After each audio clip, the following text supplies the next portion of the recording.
Bonjour à tous. Salut Angelo. Salut Mounia. Bonjour Pascal. Salut Mounia. Bonjour Pascal. Ah oui, bien bonjour. Bonjour Angelo. Je suis très contente de vous retrouver aujourd'hui tous les deux. Alors pour nos auditeurs, ceux qui nous suivent de façon assidue, on a déjà fait un épisode avec Angelo et on peut dire qu'on s'est adoré. Ouais, on a eu envie de recommencer. et on a décidé de lancer une série sur le fait, une conviction qu'on a tous les deux, que le spirituel, c'est dans le quotidien, c'est dans l'ordinaire. Et cet épisode avec Pascal Ancelin fait partie de cette série.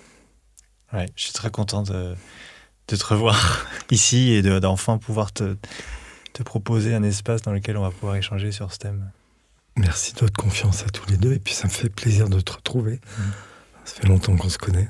Mais justement, je vais te faire, c'est pas une confidence, mais en tout cas un partage. Quand on a discuté avec Angelo de lancer cette série, je pense qu'à la minute 2,5, il m'a dit, il faut absolument qu'on invite Pascal. C'était le truc le plus important, j'ai l'impression.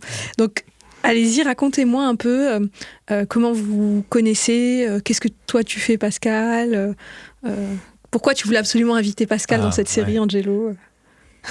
Pourquoi je voulais inviter Pascal ? Ça fait longtemps que je vais inviter Pascal quelque part, pour quelque chose. Il ne l'a pas fait au restaurant, donc je l'ai fait pas au restaurant. Pour un podcast. Oh, t'as eu un café, c'est pas mal.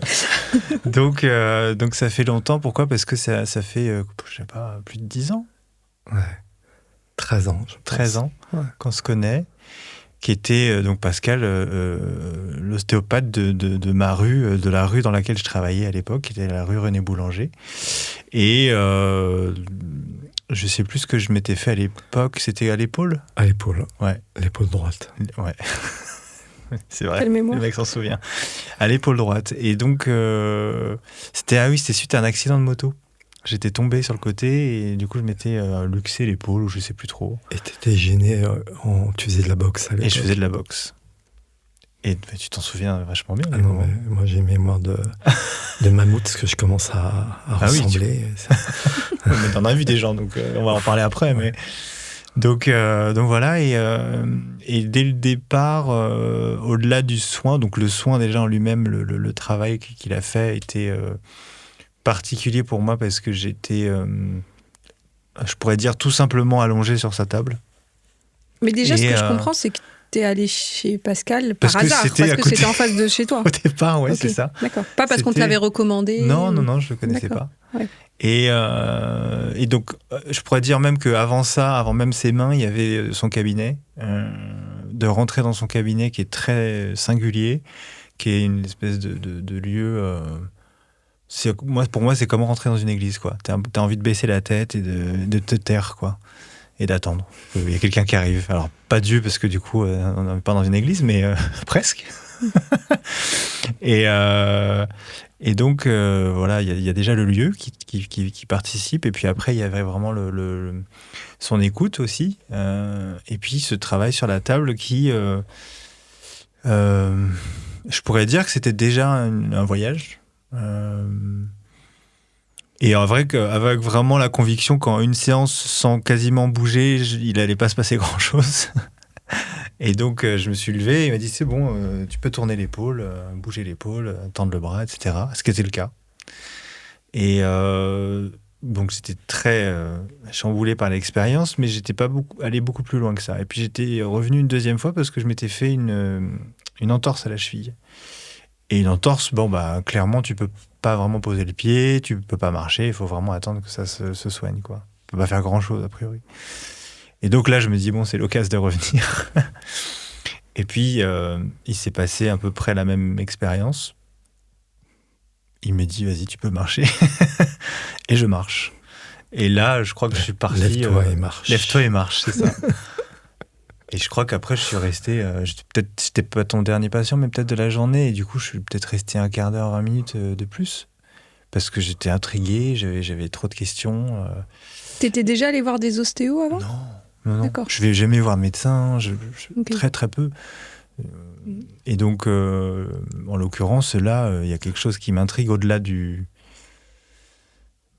symptôme, quoi, tu vois, et puis du travail ostéopathique en lui-même. Et je me mets à lui poser des questions et je pense que t'as senti que je pouvais entendre des choses, je pouvais entendre ce que tu allais pouvoir me dire à ce moment-là. Et juste après, je crois à la fin de la conversation, il m'a dit, mais si tu veux, il y a une formation. Ah ouais. pour appréhender cette écoute-là et ce toucher-là. Et voilà. Et depuis, j'y suis. Ouais. Et toi, Pascal, du coup, quand tu as rencontré Angelo il y a 13 ans, donc tu avais ton cabinet à Paris, officiellement ostéopathe. Oui. Et ça faisait combien de temps que tu faisais ce métier ? Quel est un peu ton parcours ? Alors moi, cette année, ça fait 40 ans que je travaille, cette année. Tu viens de fêter tes 22 ans, c'est ça ? C'est ça. Donc j'ai un parcours... Moi, j'ai été kiné avant d'être ostéopathe. J'ai très vite enchaîné sur l'ostéopathie. Et pour en revenir à ce que nous dit Angelo, je me souviens absolument complètement quand il est venu. Et quand je lui ai proposé la formation, c'était une formation que me demandaient mes patients. Ils me disaient, on voudrait un jour savoir comment ça se passe, parce que vous ne bougez pas avec les mains. Nous, on ne bouge pas non plus. Et ça a l'air de pas mal marcher. Qu'est-ce que c'est ? Et donc, j'ai créé une formation qui était à la fois une formation et une culture de ce qui se passait, en fait, un apprentissage de cette culture, qui avait 3 niveaux. Il y avait un premier niveau qui s'appelait tout le monde est guérisseur, même moi, parce que les gens pensent toujours qu'ils ne peuvent pas guérir. Le deuxième niveau s'appelait tous guérisseurs, surtout moi, parce que là, l'ego commence à gonfler. Et le troisième niveau s'appelait presque Dieu. Ah ouais. D'où ma référence en disant presque oui, Dieu. d'accord, ok. Ah ouais. Bon, c'était de l'humour, hein, bien sûr. Et donc, j'avais parlé à Angelo, il m'a dit, j'y vais. C'est bon. Et il était un élève assez étonnant parce que une des dernières sessions, c'était l'auto-guérison. Et je me souviens que tu étais arrivé avec une sorte de rhume, de congestion incroyable. Et dans ce travail-là, on appliquait la méthode sur soi, même sans se toucher. Et à la fin de l'auto-soin, il n'avait plus rien du tout. Ah ouais.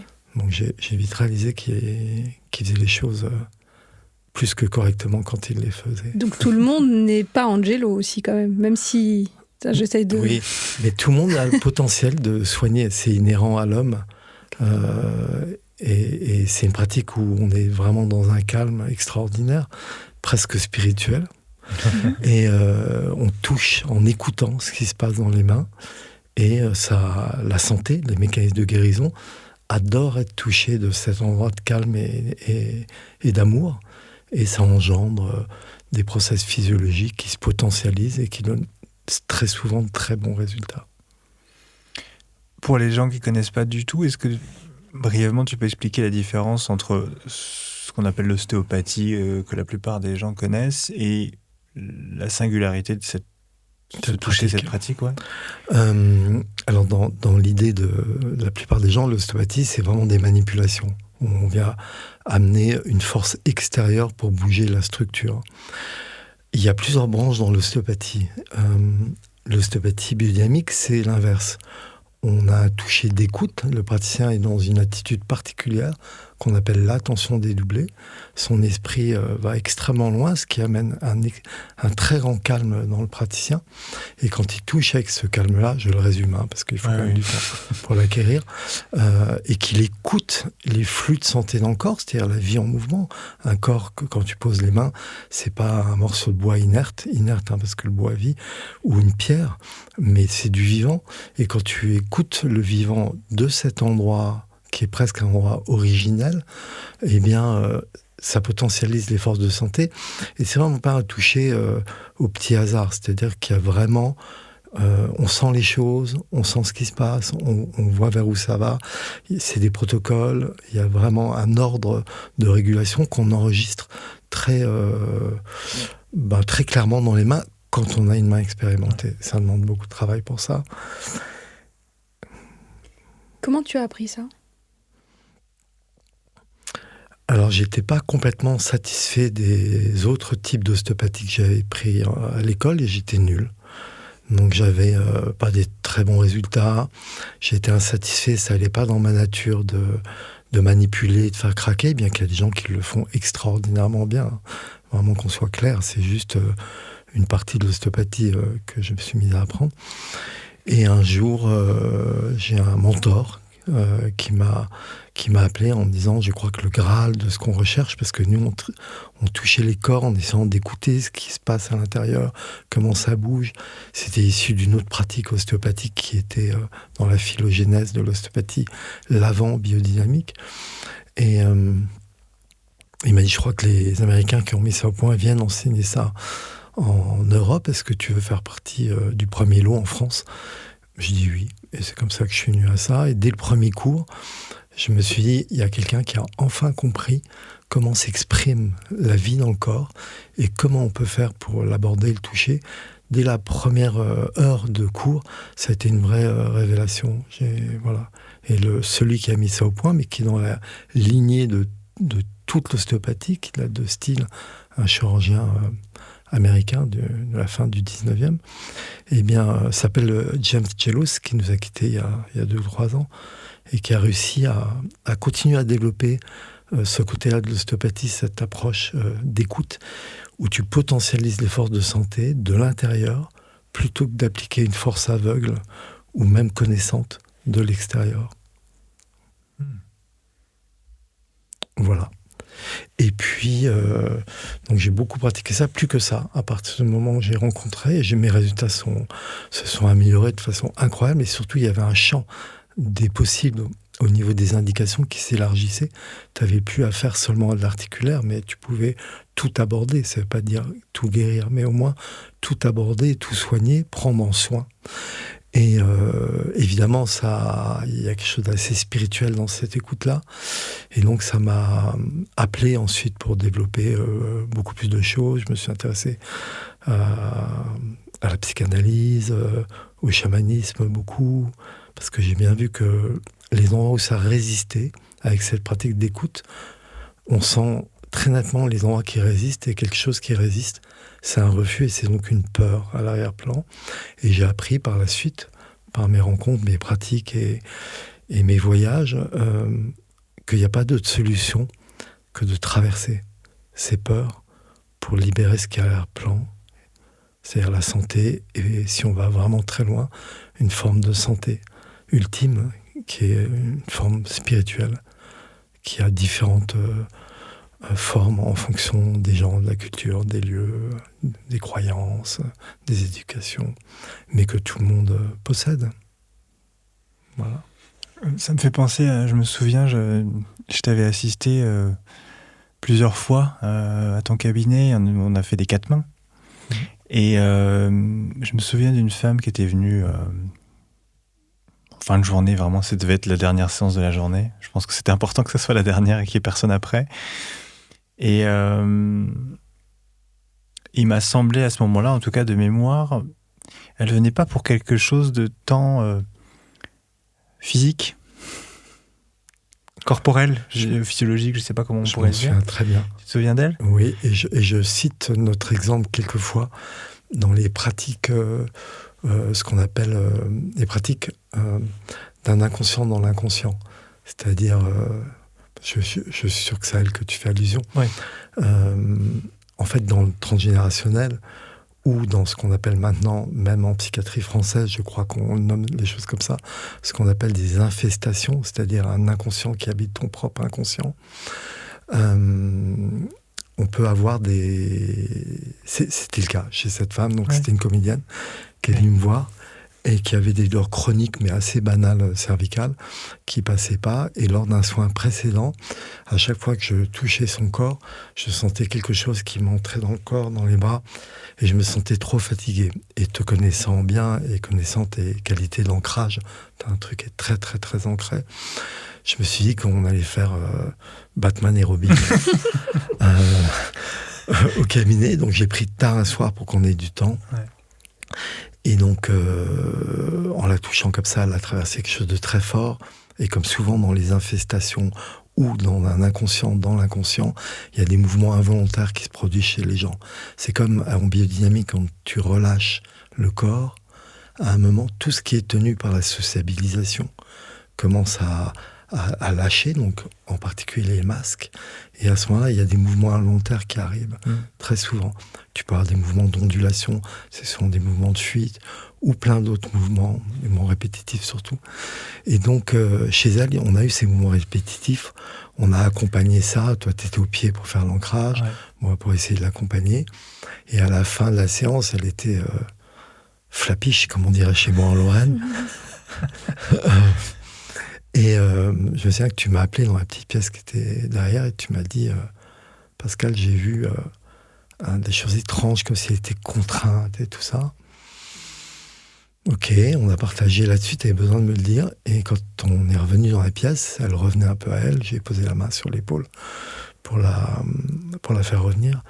Et elle nous a décrit ce qu'elle avait vécu. Elle a vécu, si mes souvenirs sont bons, il faut faire gaffe à la mémoire parce qu'elle peut transformer des fois.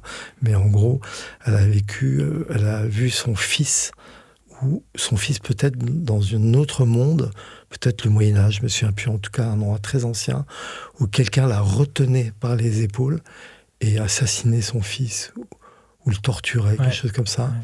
Ouais. Et donc tous ces mouvements, c'était cette peur, ces retenues. Elle n'a plus jamais eu mal au cou. Elle est revenue une fois.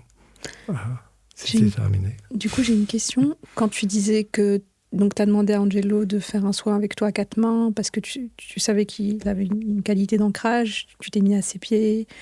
Est-ce que, si je fais le lien avec ce que tu as dit juste avant, que finalement, il faut traverser les peurs, que c'est ça la guérison, entre guillemets, et qu'on arrive à... Sans traumatiser.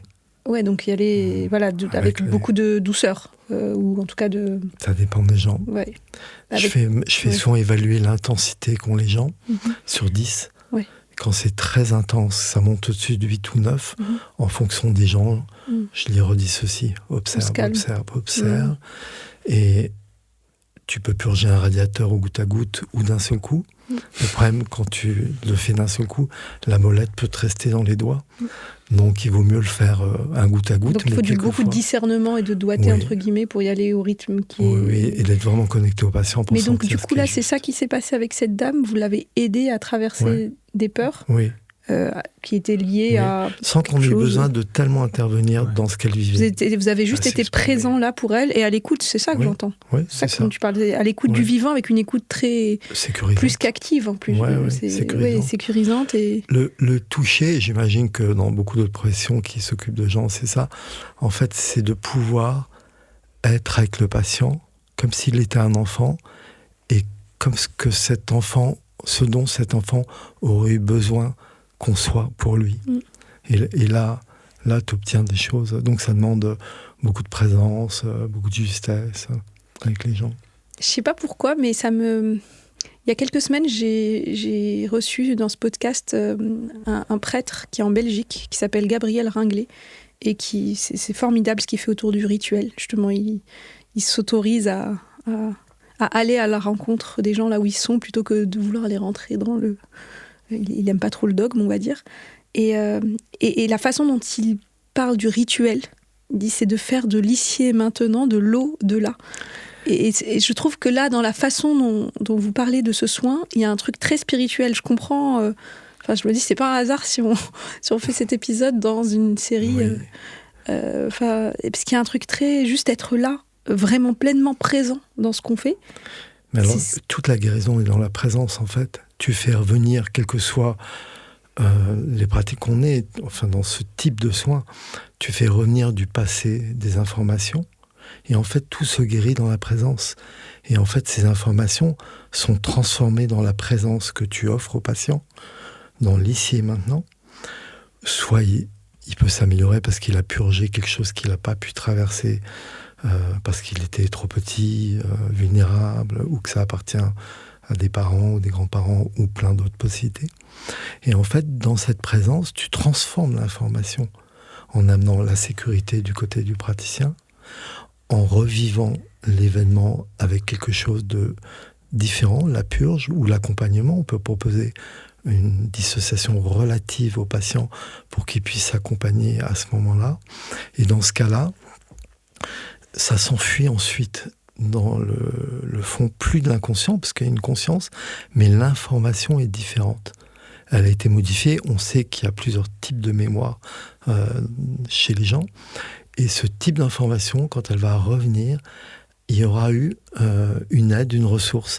Elle s'est transformée. Et donc, quand elle reviendra, elle sera souvent moins forte, ou le patient pourra la reconnaître et de nouveau s'accompagner pour que la réplique de nouveau s'enfonce dans le monde du subconscient ou de l'inconscient.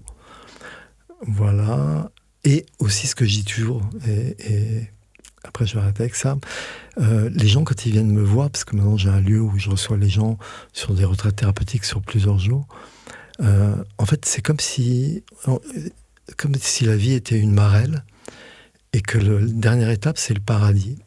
Sauf qu'ils essaient de sauter de la première étape directement au paradis, alors qu'on ne peut que cocher les cases souffrance, peur, honte, culpabilité, etc., pour y aller. On veut et des en raccourcis. plus de ça, le paradis n'est pas complètement sur Terre.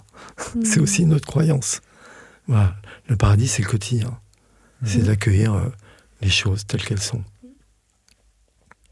C'est une belle définition de la spiritualité, je trouve. Tu as parlé de présence, et je trouve que, par exemple, Pascal, quand il a posé ses mains sur cette femme, voilà, tu sentais des choses justement dans tes avant-bras, avec une extrême fatigue. Et donc, cette présence, elle demande une certaine écoute. C'est d'ailleurs toute la formation que tu proposes aussi. Et je trouve que le paradoxe de cette présence, c'est qu'elle nécessite, pour être à ce niveau-là d'écoute, d'être une présence absente. C'est-à-dire qu'il y a quelque chose d'une présence impersonnelle, d'une présence où je vais, à ce moment-là dans la pratique, être dégagé aussi de ce qu'on pourrait appeler l'ego, ou en tout cas l'histoire personnelle, tout ce qui va être de l'ordre du moi ou du je, JE. Et donc, je ne sais pas ce que tu en penses, mais je sais qu'avec toi, j'ai aussi pu approfondir dans les formations, et à travers cette pratique, tu parlais d'ancrage, de mon ancrage, mais cet ancrage-là, j'ai pu l'approfondir aussi parce que il y a un endroit qui ne paniquait pas en moi d'être absent à moi-même ou que moi soit absent du travail. Je ne sais pas comment tu pourrais le dire avec tes mots. Est-ce que juste ce que tu veux dire par là, c'est que cette présence, elle nécessite elle vient d'un endroit, on en avait un peu parlé, qui est au-delà de Angelo incarné en je sais pas quelle année. C'est ça. Oui. C'est au-delà du moi. Quoi. Ouais. C'est en fait, tu es là et pas là en même temps. Ça. Mais en fait, dans la pratique que je propose, c'est pas moi qui l'ai inventé. Moi, j'ai développé ensuite à partir de ça d'autres choses. Mais dans cette pratique, on appelle ça l'attention dédoublée. Tu es à la fois hyper présent à ce qui est, très ancré, donc dans l'ici et maintenant, au sol, présent à ce qui est, c'est-à-dire que tes doigts sentent ce qui est et pas autre chose. Donc tu es dans une sorte d'état d'équanimité, sans aversion, sans jugement. Et tu ressens vraiment ce qui se passe, les champs d'information, puisqu'un corps, c'est que de l'information, et donc elle se manifeste, la vie. Quand tu as peur, tu sidères, tu serres. Quand tu es bien, tu es dans l'expansion. Et donc, avec des mains expertes, on a l'habitude et même de pouvoir jauger et évaluer les différents niveaux de pression ou d'expansion. Et en même temps, le praticien, il est à un endroit que nous, on appelle l'immobilité dynamique, qui est un endroit spirituel, qui est un endroit qui est un calme avant le calme nécessaire à ce que toute chose se pose. C'est très taoïste, comme si tu veux faire des liens avec d'autres principes. C'est vraiment, on a cet endroit de vide originel à partir duquel tout peut se fabriquer. Et est-ce que vous, en tant que praticien, vous avez une pratique, peut-être taoïste ou autre, pour créer cet état, entre guillemets, pour vous revenir à cet état? Parce que sinon, vous êtes dans votre quotidien, vous êtes des humains, vous avez vos problèmes, vous avez des trucs qui vous animent.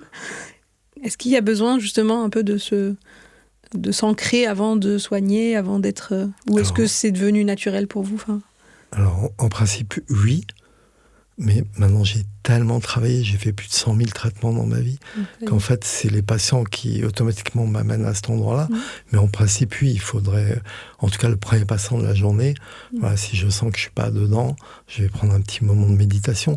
Finalement, cette pratique, c'est une forme de méditation adaptée au toucher et aux soins pour les gens. Voilà, c'est une sorte de méditation pratique avec le toucher. Ouais, moi, je sais que j'ai dans différentes formations et puis même dans mon quotidien en consultation, si je sens que je suis pas dans cette présence, effectivement, je vais mais ça peut me prendre 3 secondes de simplement faire 2 respirations. Aujourd'hui, justement, avec l'expérience, je retrouve très très vite un ancrage, peu importe ce qui se passe autour, parce que cette immobilité dynamique, qui est cette espèce d'infini non manifesté, si on veut aussi faire référence à d'autres philosophies ou cultures, le non manifesté, cette espèce de cet endroit de présence, en fait, il est toujours là. Enfin, ça n'aurait pas de sens de dire il est toujours là, parce que il est là sans être là. Donc effectivement, oui, ce que je peux dire, par exemple, mais ça, effectivement, c'est surtout les patients qui le disent, c'est que quand ils rentrent dans mon cabinet ou quand ils sont en ma présence, j'ai fait une conférence devant 300 personnes il y a 2 semaines, et ils m'ont dit, c'était très particulier votre prestation, enfin votre intervention sur les 4 intervenants, parce que vous incarniez ce que vous disiez. Et il y a plusieurs personnes qui m'ont dit, au moment où vous êtes assis sur la chaise, parce que j'étais le seul à parler assis et les autres parlaient debout, j'étais le seul à parler assis, et ils me dit, à partir du moment où vous êtes assis et à nous regarder, il y a une ambiance, l'ambiance a changé, quoi.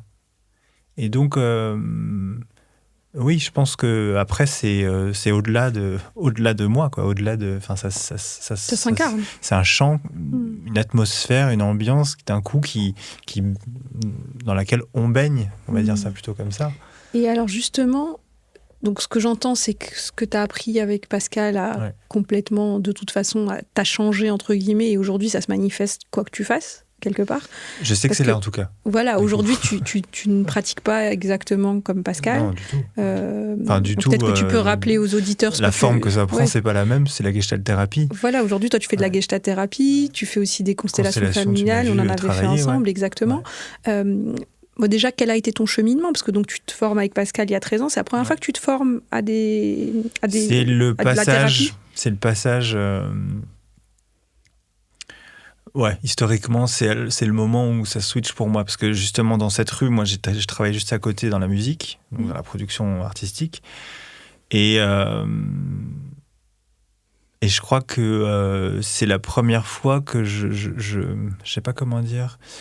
Mais peut-être un peu ce que tu as ressenti avec James Gelous, peut-être c'est une espèce d'intuition en disant tiens, voilà quelqu'un qui parle ma langue ou qui parle de quelque chose dont j'ai instinctivement l'intuition, mais je sais pas trop comment le formuler, je sais pas quelle forme ça prend. Je sais pas, moi les rares fois de ma vie où j'ai senti ça, j'ai I feel home. Ouais, c'est ça. Ouais. Alors c'est marrant que tu dis ça parce que j'allais vous en parler. Ouais. Moi je fais une méditation maintenant pour les gens qui viennent se former avec moi et je l'appelle ma maison. Ouais. Et en fait c'est tu relâches tout l'ensemble de ton corps, on explore beaucoup le cerveau et les fonctions du cerveau en leur demandant de se mettre au repos, le mental qui est là, à l'arrière du crâne, les cerveaux archaïques, la sentinelle dans le tronc cérébral, le cerveau primitif, le cervelet qui amène la précision, et on fait lâcher tout ça. Et après, on descend le long de la moelle épinière comme le long d'un mât huilé pour se retrouver dans l'espace du cœur, l'espace du thorax. Et en fait, on essaie de se sentir à l'aise avec le fait de ne plus avoir de centre et de rester à l'aise avec ça. Et que si tu te poses une question, la question que tu dois te poser, c'est qui suis-je ? Et on entraîne les gens à rester à l'aise en ne répondant pas à la question. Et ensuite, à découvrir cet espace du thorax dans lequel, manifestement, il y a quelque chose qui a un goût d'éternité. Le temps disparaît à cet endroit-là et il amène cette tranquillité. Et c'est un endroit qu'on a tous, tout le temps. Moi, je dis toujours, c'est l'endroit auquel tu te parlais quand tu étais petite fille ou petit garçon, quand tu allais te coucher le soir, tu disais, ouais, le monde est comme ça, moi je serais pas comme ça, et mes parents et tout ça, avec une certaine voix. Et après, en tant que jeune adulte, jusqu'à ta mort, tu pourras avoir ce dialogue avec cet espace-là qui, lui, ne vieillit jamais. Il a un goût d'éternité et il te donne cette sensation de calme et de tranquillité, d'ancrage. Et donc, quand tu travailles avec ça régulièrement, tu fais référence beaucoup plus vite, en quelques secondes même, où tu sens, en tout cas, tu n'y es pas. Des fois, j'appelle ça le trou noir lumineux. Comme c'est un endroit où tu peux prendre toutes les informations du patient quand tu te connectes, mais aucune ne s'arrête à l'intérieur de toi. Mais par contre, tu les as toutes traversées avec, ce qui te permet ensuite d'interagir avec le patient, de voir s'il y a des effets miroirs ou plein d'autres choses, mais elles ne s'arrêtent pas sur toi. Mais par contre, tu les absorbes toutes. Et elles s'en vont dans cet espace d'éternité derrière. Et cet endroit est un endroit de calme et souvent de joie. Hein, c'est un endroit d'amour. Et je dis souvent que les gens qui ont une forme de spiritualité, ce que j'ai pu constater, je l'ai beaucoup exploré, c'est qu'ils sont presque toujours joyeux. Alors certes, ils peuvent vivre des moments difficiles, mais ils ont souvent beaucoup d'humour. Ils sont souvent en joie.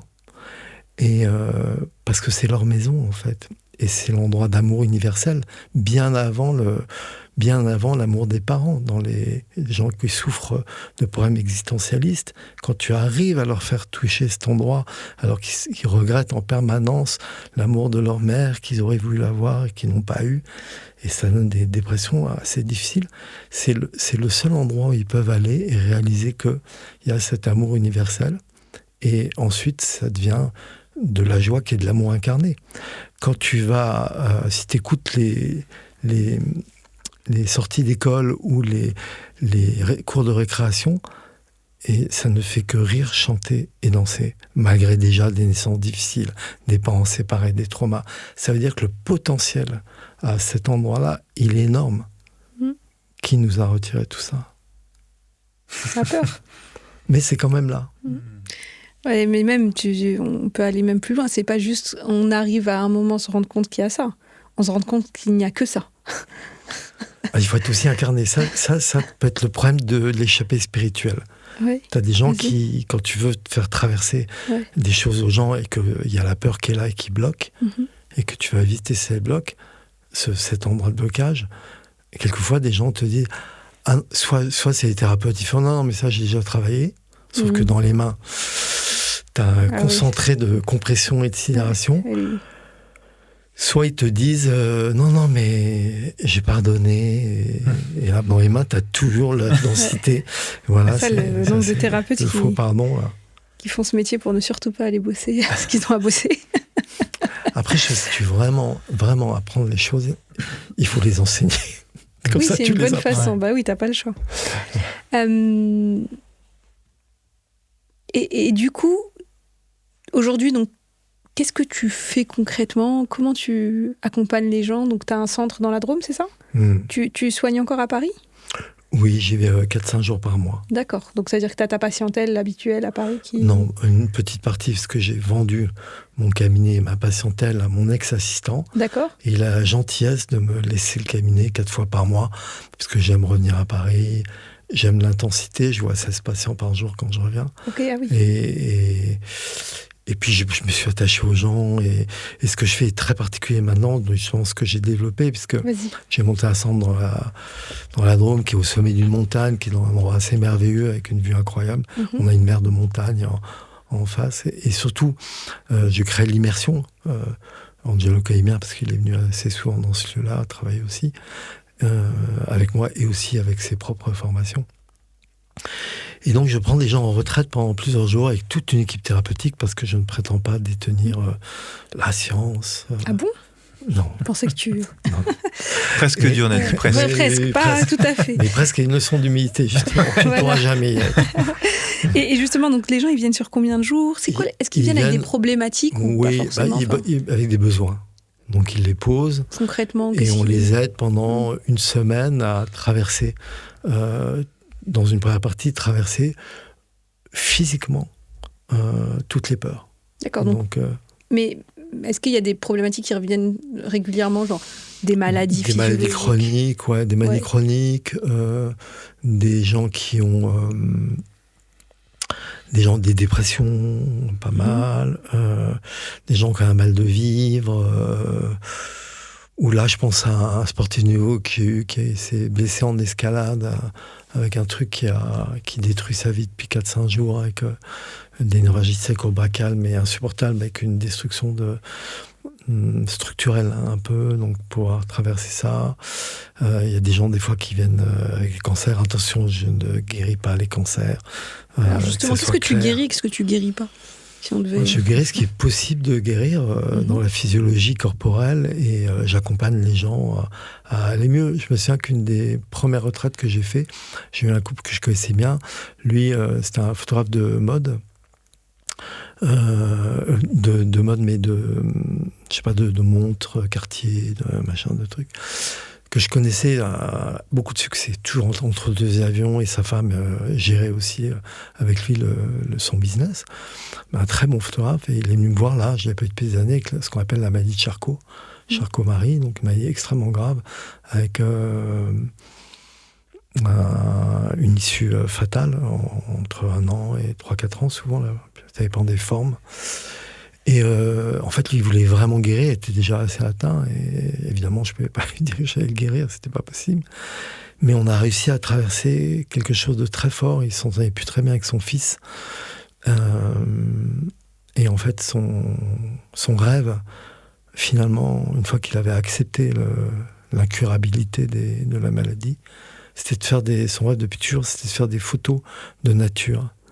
Et donc, il a passé les dernières étapes de sa vie avec son fils qui prenait les photos sur ses indications. Là était sa guérison. Et il a accepté la mort. Et moi, je travaille beaucoup avec les courbes de deuil de Kubler-Ross et avec les processus d'individuation de Jung. Donc, le dialogue intérieur, mais qui passe beaucoup par le corps, puisque la pratique que j'ai amène beaucoup au corps. Donc on utilise tout ça, et puis voilà, apparaît la guérison qui est possible. Il y a des multiples... J'essaie d'écrire un bouquin depuis des années. Le chapitre guérison, je m'aperçois qu'on pourrait écrire 5 bouquins rien que là-dessus. Oui, la guérison, c'est pas forcément la guérison de la maladie. Parfois, c'est l'acceptation. Oui, ça peut être ça. Traverser ce qui a traversé dans la paix, quoi. Ou régler ce qu'on n'a pas pu régler, avant de partir. ou accepter la mort, ou guérir aussi. T'as des gens qui guérissent de maladies même costaudes. J'ai eu quelques très jolies surprises. On va un peu envoyer de l'extraordinaire aux auditeurs. Non, je pourrais en nommer, mais oui, et puis j'ai même les preuves scientifiques, parce que je suis les gens avec des IRM, mais elles sont trop occasionnelles pour pouvoir en faire une règle générale, et on pourrait penser que je donne espoir à des gens. Je ne voudrais pas créer de faux espoirs, mais tu peux avoir des fois des guérisons miraculeuses dans la littérature médicale, on en trouve, et j'en ai déjà eu, comme j'imagine beaucoup d'ostéopathes. Mais de là, on tirait une règle générale. Voilà, j'ai soigné beaucoup de gens qui étaient proches de la mort, et je trouve que le plus dur, c'est d'accepter la mort. Et une fois que c'est fait, la mort n'est plus très compliquée. Après, le truc, c'est qu'est-ce que j'ai pas encore fait. Et donc, voilà, qu'est-ce qui me manque, qu'est-ce qui n'est pas réglé, prendre son téléphone et d'appeler des gens. Ça peut être ça ou d'autres choses. Je peux avoir plein d'anecdotes là-dessus. Je sais pas si ça va prendre beaucoup de temps, et je ne voudrais pas créer de faux espoirs. Et est-ce qu'il y a des gens qui viennent à tes retraites alors qu'ils vont bien, par curiosité, Alors j'ai un entretien téléphonique avec les gens. J'ai besoin qu'ils aient un vrai besoin, parce que j'ai besoin qu'ils s'investissent dans les retraites. Voilà.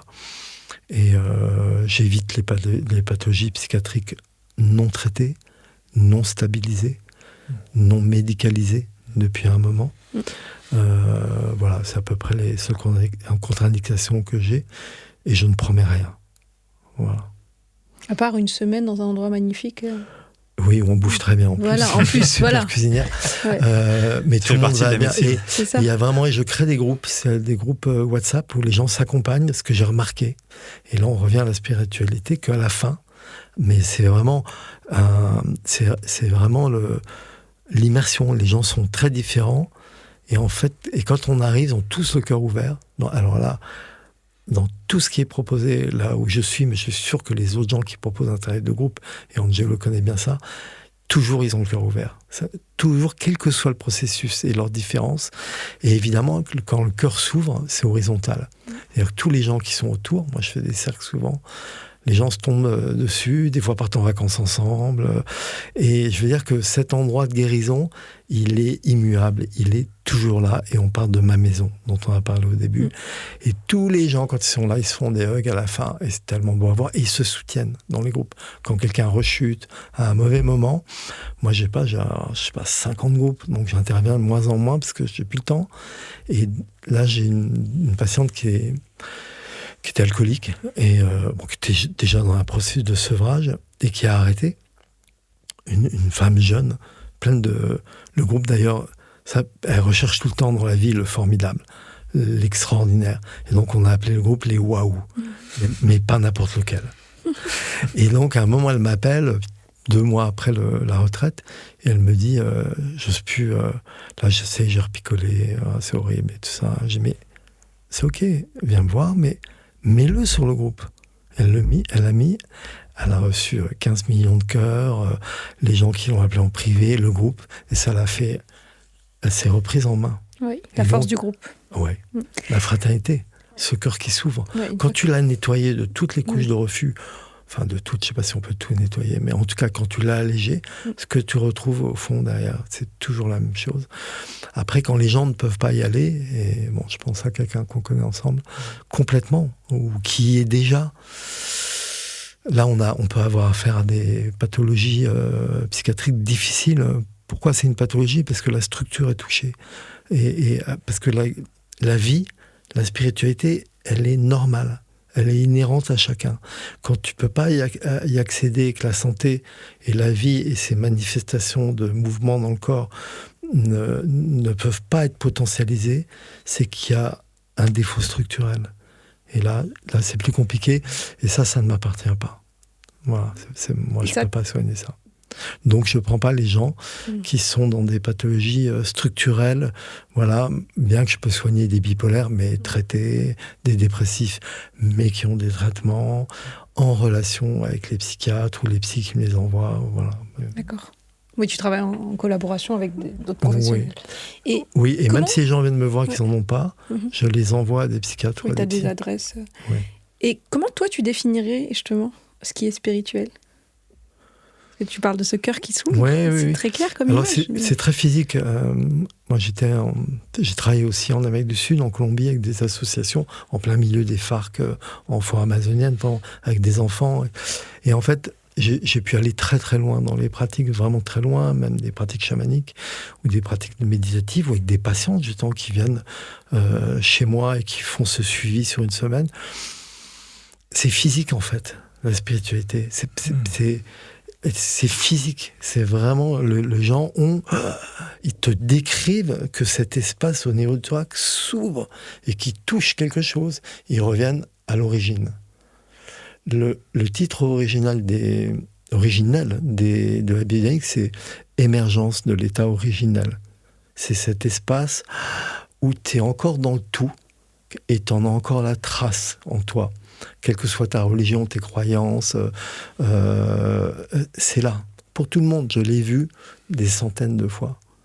Où les gens, même...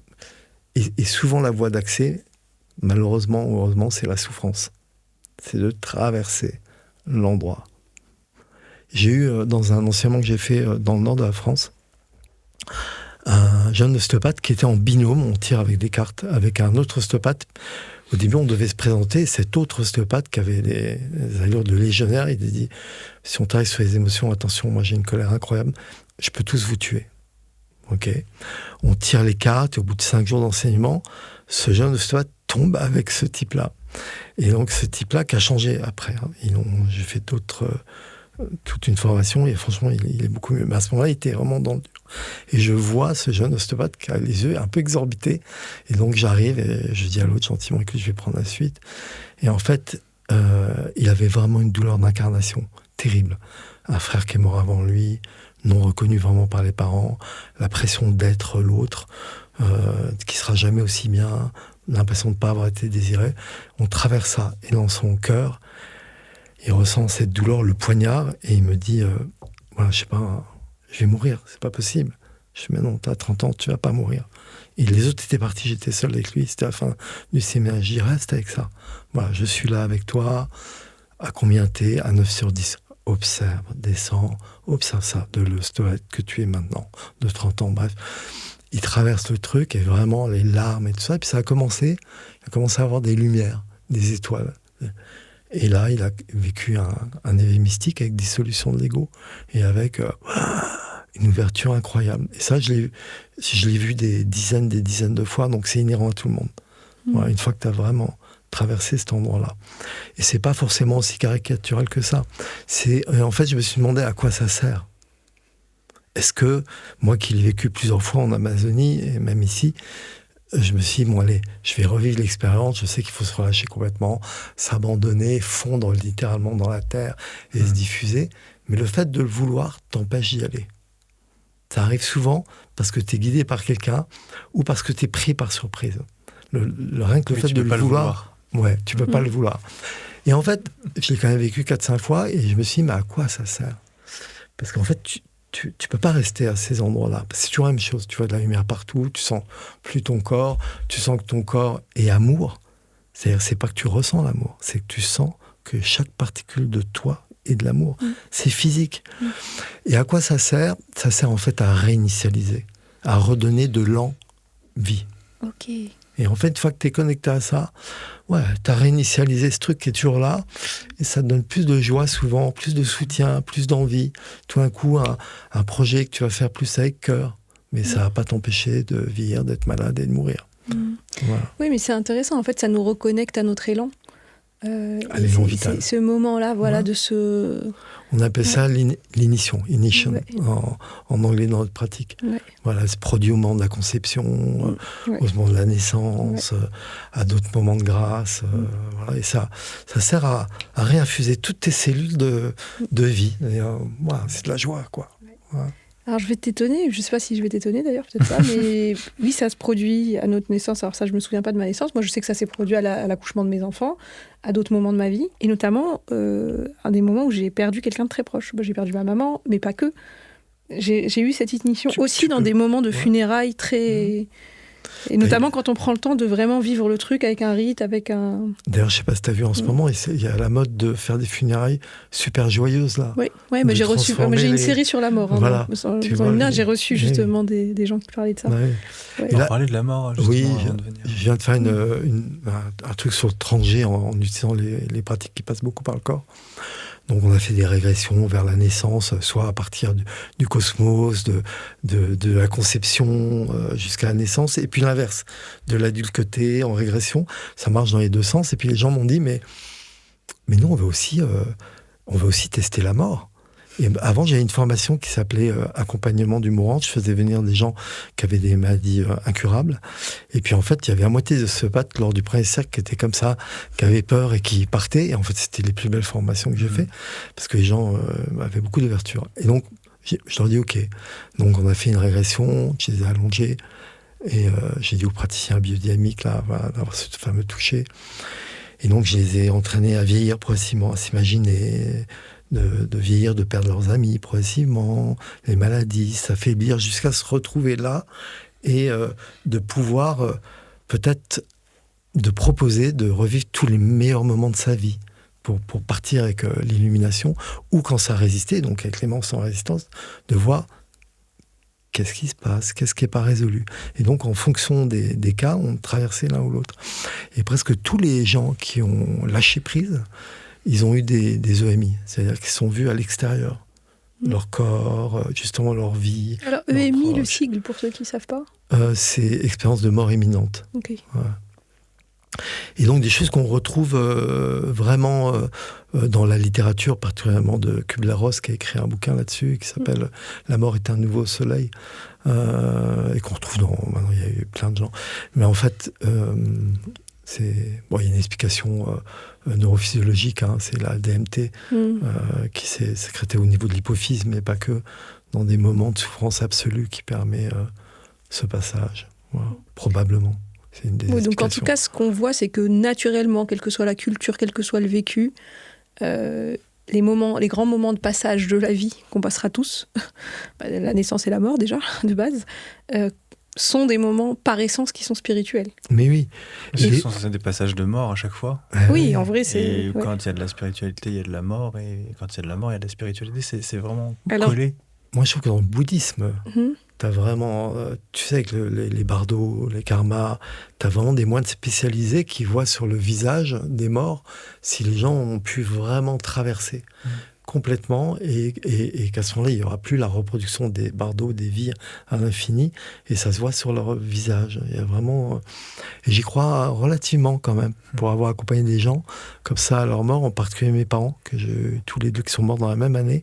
Ma mère est partie avec des peurs terribles, et son visage morte reflétait cette peur-là, et mon père, qui n'était pas forcément un saint, c'était un homme assez infidèle, ça peut expliquer aussi pourquoi ma mère est partie comme ça, mais lui, il était tranquille avec lui, il était prof de yoga, et de judo et d'arts martiaux, et son visage, à sa mort, il était d'une sérénité absolue. Mais lui, il n'avait pas peur aucune peur. Voilà. Il y a ça, et puis tu retrouves ça aussi dans la foi chrétienne. Moi, je ne suis pas chrétien, mais dans la foi chrétienne, tu as vraiment l'histoire du Christ. C'est vraiment la souffrance et la résurrection. Ça symbolise absolument tout ça. Au niveau symbolique, c'est énorme.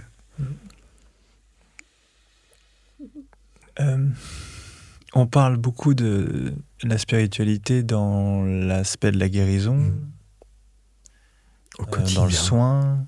Ouais. Je me demandais comment tu l'as pratiqué dans ton vécu quotidien. Alors c'est relativement récent. Ouais. Moi, je trouve que dans la spiritualité, il y a quelque chose de formidable, c'est le calme, c'est la tranquillité. Moi, j'ai des histoires d'amour extrêmement compliquées. J'ai 3 enfants, 2 femmes différentes, j'ai toujours des histoires d'amour compliquées, à rechercher pendant longtemps, la passion amoureuse, vraiment une forme d'addiction à ça. Donc j'ai quand même beaucoup travaillé là-dessus, puisque c'est le fruit de grosses souffrances, en particulier de la dépendance affective. On dit que c'est la mère de toutes les dépendances. Et je vois dans mon quotidien et dans ma relation amoureuse actuellement, je vois à quel point la spiritualité m'aide avec C'est-à-dire que même avec mes enfants qui peuvent me ramener certaines... C'est Bruno Clavier qui dit « Tout ce que tu n'as pas travaillé, tes enfants vont te le ramener ». Donc évidemment, je ne suis pas arrivé à ces connaissances à 20 ans ou à 25 ou à 30. Et tant mes enfants me ramènent bien les choses. Et plutôt que de réagir, j'accueille. La spiritualité, il y a vraiment quelque chose qui accueille. Tu accueilles avec joie ce qui se passe, et donc tu évites la compulsion. Et je trouve que la spiritualité, donc dans le couple, là j'ai une relation amoureuse qui est assez géniale, avec quelqu'un qui a beaucoup travaillé aussi sur elle, mais elle a eu besoin de travailler sur elle parce qu'elle a eu des souffrances beaucoup dans l'enfance, beaucoup.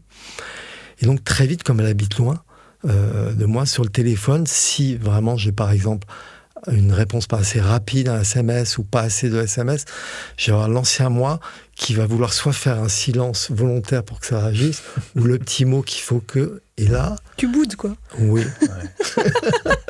C'est du boudin. Ou je provoque. Il fait du boudin. Il fait du boudin, Pascal. Et après le boudin, je fais du Bouddha. Du boudin. Je sens que le boudin va polluer cet espace-là, et je le sens que je quitte ma maison. Ouais. Et dans ces cas-là, plutôt que de me précipiter, je réécoute cet endroit-là, et ça m'évite d'envoyer le petit SMS assassin qui va me faire convenir les choses. Je retrouve cet endroit qui est ma maison, et finalement, les choses ne me paraissent pas si importantes que ça, et je retrouve du plaisir d'être dans moi et d'être là. Et voilà. C'est comme ça que je vis le quotidien. Et avec mes enfants aussi, j'ai la même chose. J'ai ma fille aînée qui m'a fait, il y a 2-3 ans, un énorme reproche devant ma plus petite sur un truc dans l'enfance dont je n'avais même pas remarqué, mais c'est assez grave. C'est-à-dire qu'à l'époque, j'avais une maîtresse, et ma femme, qui était une femme merveilleuse, était danseuse, elle était partie en tournée.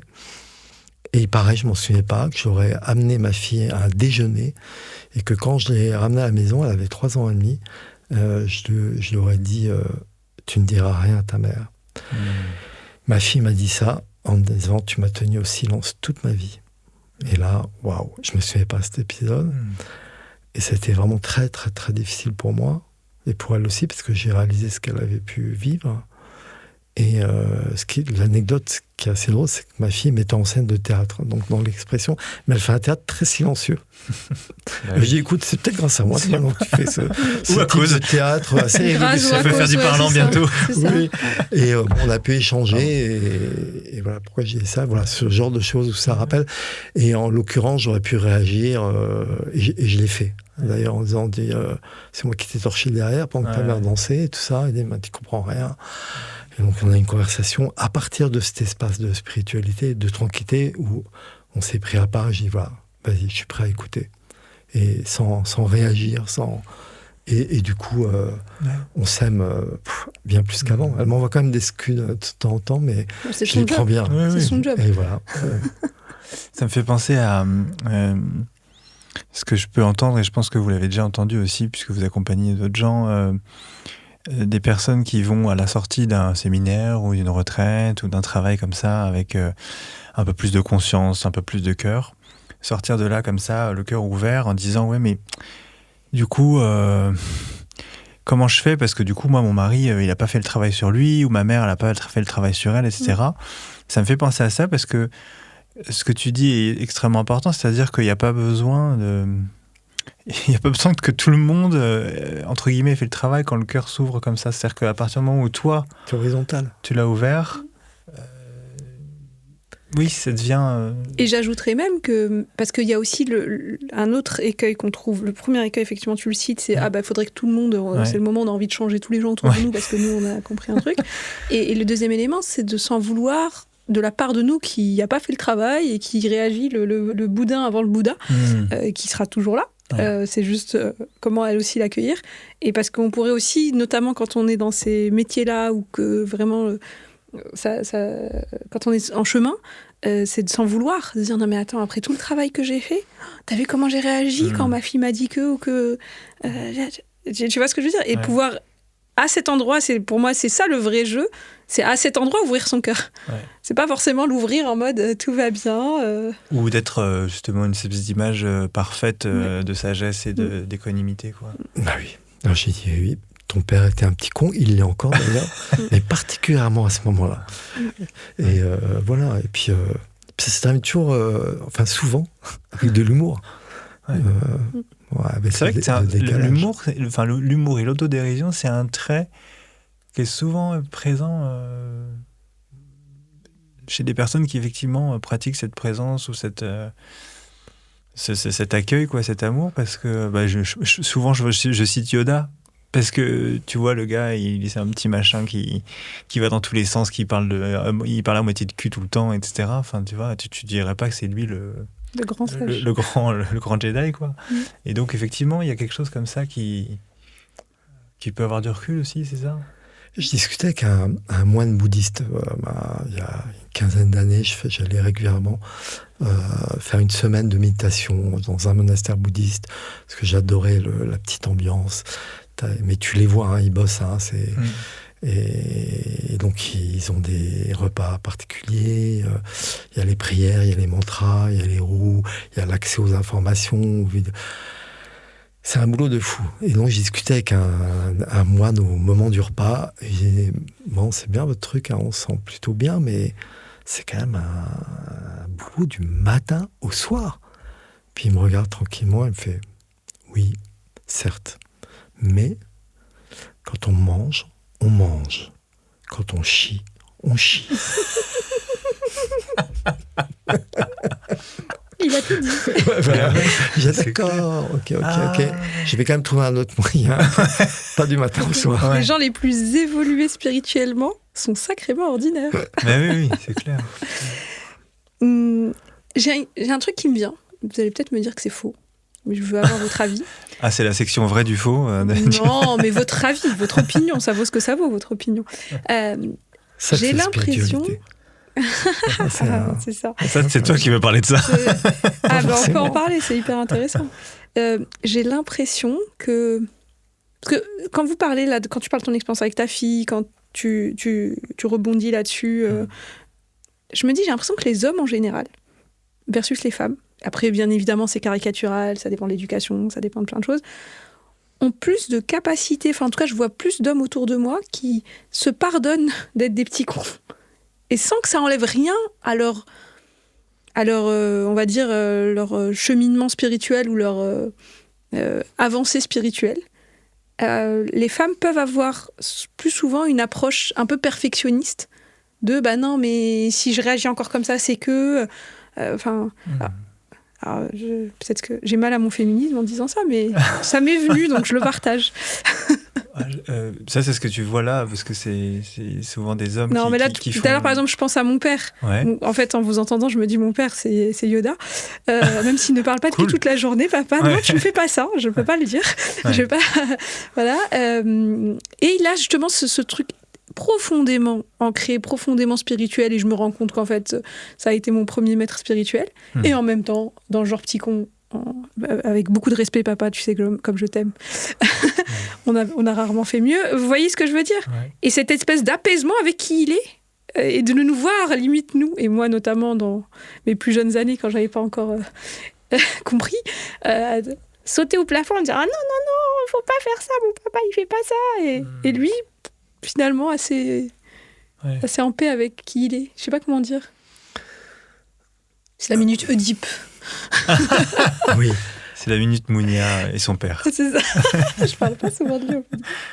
Moi, j'ai envie de dire que c'est aussi un truc très patriarcal. C'est-à-dire que les hommes s'autorisent aussi d'être des petits cons. C'est rentré dans l'inconscient collectif masculin, alors que peut-être les femmes s'autorisent moins ça à cause de l'apparence qu'on voudrait leur approprier. Moi, c'est un peu ça qui me parle. Ouais, c'est le même endroit. Ouais.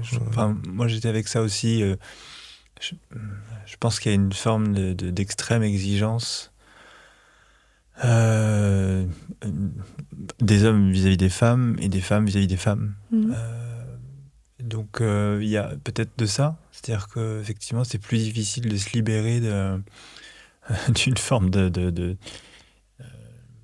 je pourrais dire, de banalité, c'est plus difficile pour une femme probablement d'être vulgaire, de lâcher prise, je pourrais même dire de se montrer sans atour, il y a tout un monde comme ça, effectivement patriarcal, où on attend la femme à un endroit absolu, quoi. Un endroit pur. Mais même dans les termes. Mais pur, je sais même pas trop ce que ça veut dire. Écoute la différence entre un homme qui dit oui j'ai été un petit con et une femme qui va dire oui j'étais une petite conne. Ça sonne pas pareil. Tu vois, c'est encore empreint d'une information collective. Oui, c'est vrai qu'un petit con c'est limite mignon. Oui. Une petite conne, c'est un peu moins mignon. T'entends plus conne que petite. Oui, et puis elle nous a plus emmerdés. Hein. On a l'impression que... Elle nous a bien fait chier. Étrange encore. On lui passera plus facilement à lui. Il y a encore un petit peu de taf à faire. Oui, on a du taf, mais en tout cas... Oui, c'est vrai que c'est un sujet d'éducation patriarcale. Quoi. Et puis après, j'ai pas été une petite fille, mais je sais pas ce que c'est que d'être une petite fille et d'attendre... une forme d'approbation de son père ou de sa mère.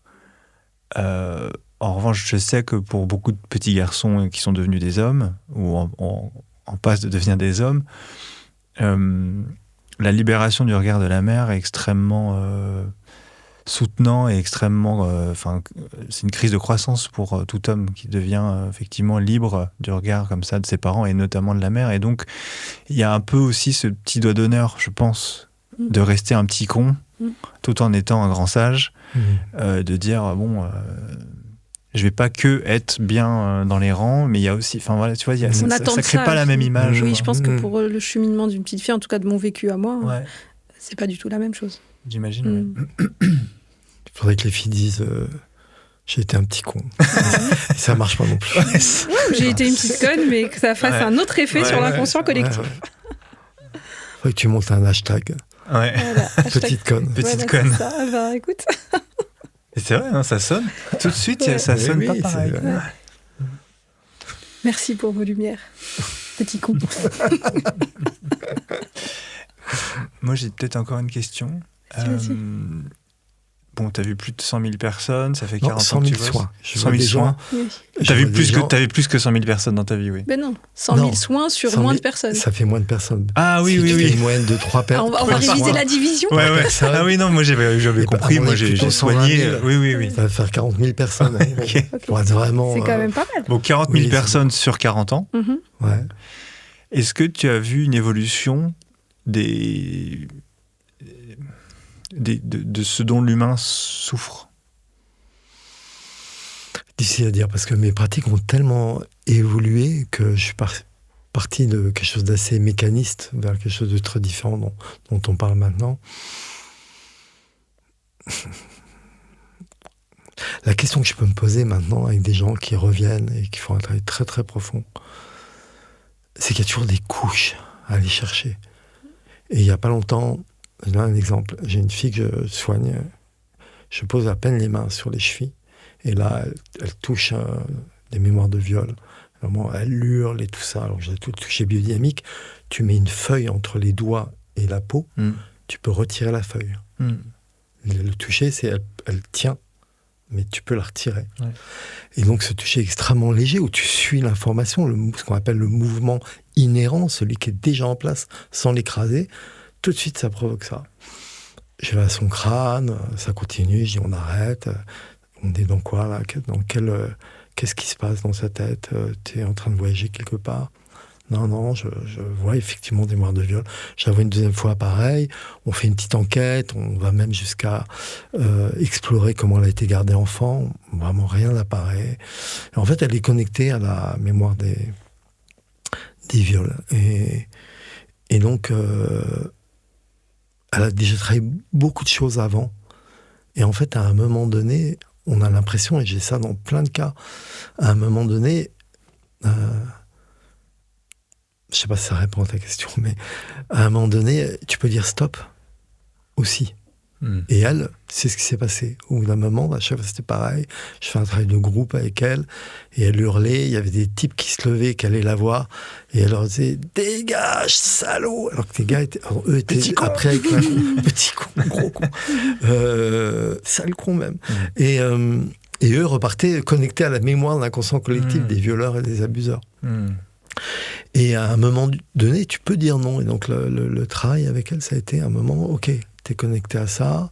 Et en fait, elle a fait du chamanisme au tambour après pour accompagner les femmes et tout ça. Ça s'est transformé comme ça. Et j'ai l'impression que, en tout cas, moi, avec la patientèle que j'ai maintenant, que des fois, ça peut être un peu infini. Donc, à quel moment tu arrêtes le travail? À quel moment c'est juste pour toi? Qu'est-ce que tu vas explorer? Pourquoi? Quel est ton besoin? Par rapport à quoi? Et je trouve que maintenant, avec tout ce qui se passe en ce moment, les gens sont encore plus connectés à des inconscients collectifs, avec toutes les horreurs qu'on voit en ce moment, plus le climat, plus... Il y a un truc comme ça où les gens, ça les amène à des consciences d'inconscients qui vont de plus en plus loin. C'est des souffrances plus collectives, du coup. Ouais. Quelque chose comme Donc ça. c'est-à-dire que les gens sont plus conscients, mais du coup, Ouais. le revers de cette médaille, c'est qu'ils sont aussi plus conscients de mémoires partie de ça. pas Ouais. très agréables, quoi. Ouais.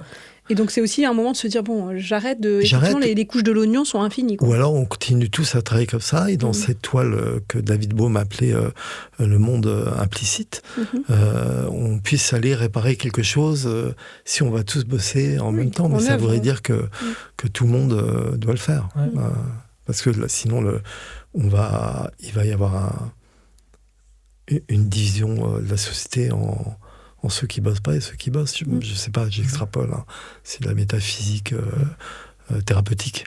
Mais voilà, il y a vraiment un truc, un distinguo incroyable, je trouve, entre les gens qui veulent vraiment aller loin et d'autres qui veulent pas. Et je trouve que ça crée une sorte de schisme comme ça, sociétal, qu'on peut retrouver un peu. Voilà. Mais peut-être que je suis influencé aussi avec le temps qui passe et ma volonté d'aller plus loin, ou mes qualifications qui s'améliorent au fur et à mesure. Je ne sais pas exactement. Et toi, du coup, t'en es où de ton chemin personnel, justement? Alors j'ai un patient, là, à la suite d'une retraite, il m'appelait, je ne veux plus t'appeler Pascal Ancelin, mais il ne savait pas que ça voulait dire petit serviteur Ancelin. Et il me dit, je vais t'appeler Pascal en chemin. Ok, Tant que c'est pas Pascal Ancien, ça va. Oui, moi aussi, mais ça me va. Ouais.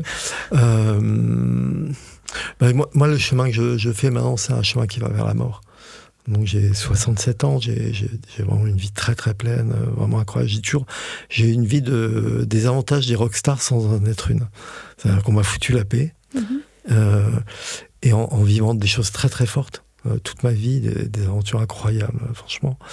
Et maintenant, je dois accepter, malgré cette intensité, cette puissance de vie qui m'a habité toute ma vie, je dois accepter la mort, le vieillissement. Et donc je fais un travail là-dessus et je l'accueille pas avec hâte, mais voilà, sur ce chemin-là, je suis, voilà, et sur un chemin d'enseignant et d'accueil, de faire disparaître de plus en plus mon ego au profit des gens qui sont autour de moi, voilà, sans le perdre non plus, parce que je m'appuie là-dessus pour les accompagner, et puis mes enfants, voilà, peut-être mon chemin de vie, c'est plus vers maintenant accompagner mes enfants, parce que j'ai tellement travaillé toute ma vie que voilà, je trouve qu'il y a un petit manque, bien que mes enfants me disent que j'étais un très bon père et un petit con, mais voilà, il y a ça dans le cheminement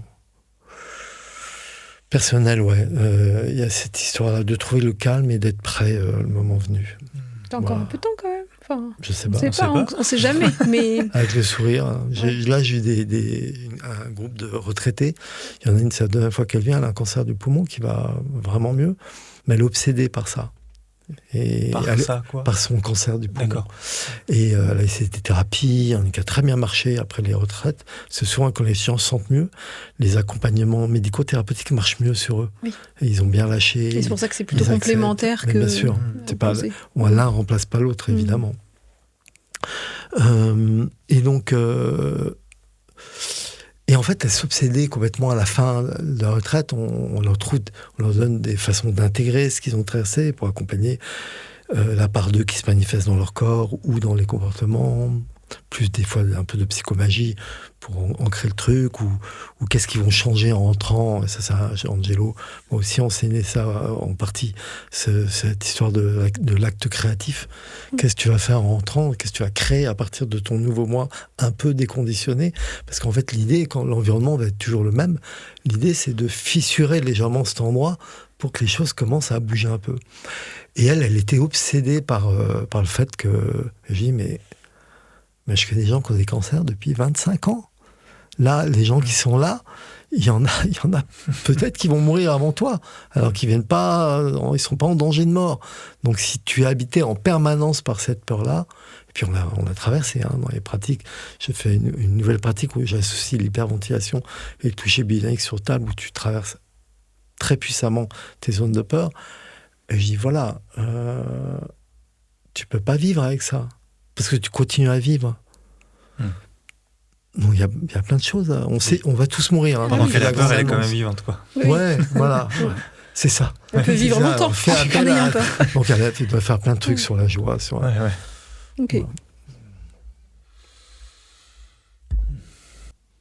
Moi, ce que j'ai envie aussi, là, dans mon cheminement, c'est peut-être m'occuper plus aussi de moi et de la présence à la nature, à la simplicité.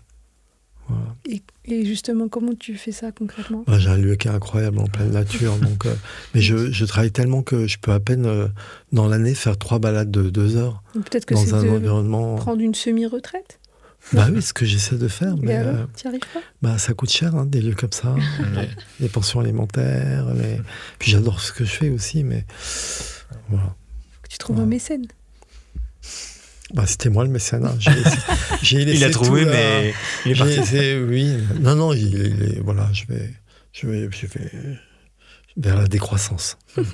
Mais tout en apprenant plus de présence dans la décroissance. Ouais. Voilà. Qu'est-ce que tu conseillerais à des gens qui se disent, de manière plus ou moins obsessionnelle, « Ah, mais moi, j'ai envie d'avoir un éveil spirituel, je sens qu'il y a quelque chose qui m'appelle, mais je sais pas quoi. » J'entends ça parfois, moi, dans mes accompagnements. La volonté. Oui, et puis il y a un côté, je suis à la fois très intriguée et en même temps, je sais pas ce que c'est. Écoute, justement... Moi, pour l'instant, j'adorerais. Toute ma vie, j'ai essayé de trouver une poudre de perlimpinpin. Et en fait, la spiritualité, je l'ai trouvée qu'en traversant la souffrance. Ouais. Et sinon, ça peut être des fausses spiritualités. Maintenant, je ne suis pas un être éveillé spirituel comme des prêtres, des rabbins, des moines. Des moines ou des soufistes. Peut-être que tu peux la trouver effectivement par la prière. Aussi beaucoup, vraiment par une forme de prière. C'est pas franchement ma spécialité, mais là je vais faire un stage l'année prochaine avec un prêtre ostéopathe qui accède et qui fait de la biodynamique, mais qui accède par la prière. Donc comme je l'ai eu comme élève, et dans tu sais, j'ai un truc qui s'appelle le rêve de gosse, se souvenir du futur, et que dans le soin qu'il a fait, on essaie de se souvenir du futur avec la même intensité et provoquer les mêmes phénomènes physiologiques que les événements du passé qui t'habitent encore. Ça doit marcher aussi dans le futur. Tu dois pouvoir, si tu as la même émotion, comme un rêve de gosse, c'est un truc qui t'habite. Et lui, il s'est levé et il dit, mais je vais faire ma formation. Et donc là, il l'a fait depuis un moment, il paraît qu'elle est super. Et lui, c'est à base de prière. Et donc, je vais voir un peu ce que ça peut donner. Je m'en méfie un peu, parce que des fois, j'ai envoyé 1 ou 2 patients que j'avais vraiment accompagnés sur des trucs difficiles et qui allaient mieux. Et le problème, je trouve, quelquefois, attention, je trouve avec les religieux, c'est qu'ils voient vite, ils font vite des trucs où je vois une entité en toi, ou un truc qui est là, je vais te la retirer. Et en fait, je trouve que retirer quelque chose, les ombres des patients de l'extérieur, c'est un peu le fast-food, c'est à la spiritualité et l'accès à ça, c'est un peu une sorte de ce que le fast-food est à la gastronomie. Et donc, tu rates quand même toute la digestion vachement agréable du truc qui est super bon. Et souvent, c'est de l'illusion parce que ces gens-là, je les vois rechuter. Ouais. Ou alors, ils vivent avec ce qu'on appelle un faux fulcrum, la croyance qu'ils sont habités par un truc qui a été introduit par quelqu'un d'autre. C'est d'ailleurs pas dû qu'aux religions. Tu retrouves ça aussi chez beaucoup de praticiens. Moi, j'ai vu plein de gens qui arrivent à l'époque qui disent... Voilà, mon problème, c'est parce que j'ai chassé mon jumeau à 3 mois. Ok, d'accord. On fait quoi de ça ? Ou ça m'appartient pas. Ouais, les gens qui ont des réflexes un peu comme ça. Ouais, moi, je trouve que vraiment, c'est d'avoir le courage, parce que il faut du courage, s'approprier les choses, d'aller cheminer vers ces endroits de peur, vers ces blocages. Prendre ses responsabilités, de se dire c'est en moi, ça fait partie de moi. Ouais. Ben, c'est de les rencontrer et souvent c'est le meilleur accès. Mais bon, il n'y a pas que ça visiblement, puisque il y a plein de religions qui permettent un accès autrement. Mais oui, il y a plein de chemins de toute façon. Je ne suis pas le spécialiste mondial de ça. Mais c'est vrai que ça rejoint, ça recoupe. Enfin, il y a beaucoup de littérature et de propos autour de l'éveil et de la spiritualité qui effectivement parle toujours d'effectivement d'être à cet endroit au-delà de la souffrance, quoi. Donc, au-delà de la souffrance, c'est la traversée. Et oui, tu l'as dit aussi, il n'y a pas de raccourci, quoi. C'est-à-dire que on aimerait, enfin, je pense qu'il y a beaucoup de gens qui aimeraient ça, qui aimeraient, quand on te demande, tiens, mais comment je pourrais faire pour répondre à l'appel ou trouver une manière de vivre mieux ma spiritualité, lui trouver une forme, etc. J'ai presque envie de dire, la spiritualité, comme tu te dis, c'est au-delà de la volonté, c'est une conséquence, quoi. C'est presque ce qui arrive quand on a fait tout le reste avant, quoi. Il y a quelque chose un peu comme ça, quoi. Sauf peut-être pour des gens éveillés comme le Bouddha, puisque tu sais, pour le Bouddha, ils envoient toute une équipe à faire le tour du monde et qui voit un enfant qui est éveillé dès le départ. Il y a comme c'est quelque chose qui est à l'origine, certaines personnes peuvent aussi l'avoir complètement. Ce sont des êtres éveillés. C'est extrêmement difficile pour le commun des mortels. C'est très compliqué. Après, on dit que la foi, ça tombe dessus, vraiment. Il y a sûrement de ça aussi, mais... Et du coup, ça crée l'illusion aussi que, justement, la spiritualité n'est pas dans l'ordinaire, quoi. Et je trouve que c'est génial de pouvoir dire c'est avec mes enfants que je la vis, c'est avec ma nouvelle amoureuse que je la vis, c'est avec là où j'habite et la nature que je la vis, c'est avec... c'est dans mes problèmes que je la vis. Ouais, c'est ça. On parlait d'argent aussi la dernière fois, tu vois. On parlait d'argent, ouais. Nous, l'idée, en tout cas, dans ce podcast, c'est vraiment de déconstruire un peu aussi ce que ça devrait être que la spiritualité, quoi, et en faire un truc encore à atteindre. Voilà, moi, ce que j'aime bien dans ce que tu dis, c'est que c'est effectivement... c'est ce qui arrive quand on accepte un peu la mort, quand on accepte la souffrance, quand on passe à travers, quoi. Quand on s'accepte comme on est aussi, j'entends. Ouais. Qu'on arrête de te dire, le jour où je serai spirituel. Oui, le petit con, il est toujours là. Voilà. Mais quand tu visites, j'ai eu la chance pendant quelques années de voyager, quand tu visites des peuples premiers, et des gens qui sont animistes ou qui font du chamanisme ou qui n'ont pas de religion et qui vivent proche de la nature, ils ont la spiritualité, sans nommer un dieu, sans rien. Et quand tu es au contact avec eux, c'est des êtres spirituels. Ils sont dans la joie totale, dans l'accueil, dans l'échange. Et ils ne se posent pas la question d'ailleurs. Ils se posent pas la question. Ils ne cherchent même pas à dire qu'est-ce qu'ils sont. Bah oui, ils sont proches de la nature, proches de l'essence. La nature est sûrement l'intermédiaire entre cette grande conscience qui a tout organisé sous forme de poupée russe, avec des écosystèmes planétaires, terrestres, internes. Et elle est là, la spiritualité, c'est de regarder cette connexion-là. Et il y a des gens qui l'ont très fort, et souvent des gens très simples, des peuples premiers. J'ai eu la chance d'aller en Nouvelle-Guinée, Papouasie, en Colombie, où ça barde un petit peu, mais rencontrer des gens vraiment très simples, et dès que tu es en contact avec eux, tu sens qu'ils l'ont.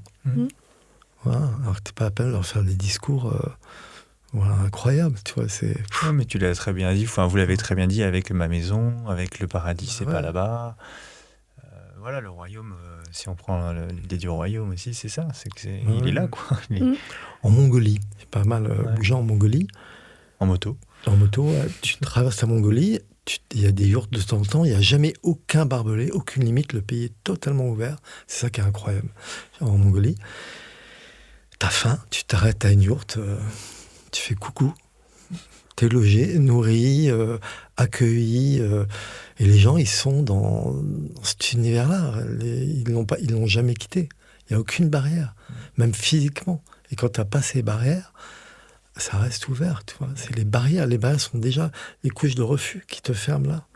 Et dans ce pays, il n'y a pas de barrière. Alors que j'ai pas bougé en Amérique du Sud. L'Argentine est immense, c'est magnifique, mais tu as des barrières partout. Avec des guanacos qui restent coincés sur les barrières. Et ils n'ont pas le même rapport à la spiritualité qu'un pays où c'est resté ouvert complètement. C'est fou, ça. Donc revenir via la nature, via la prière pour ceux qui veulent. Revenir à quelque chose de très c'est les barrières originel, qui nous privent de la spiritualité. Ouais. C'est les conditionnements. Et les barrières, les et c'est les peurs. Bah oui. Ouais. Je crois que mon ventre gargouille. Ah oui, ça y est, t'as faim. Ça y est. T'as pas pris de rouler à la cannelle, toi, ce matin. Non, j'ai peut-être faire ça après. Merci beaucoup, Pascal. Merci, Mounia. Merci, Pascal. Merci, Angelo. C'était un plaisir. Mounia. Merci. À bientôt.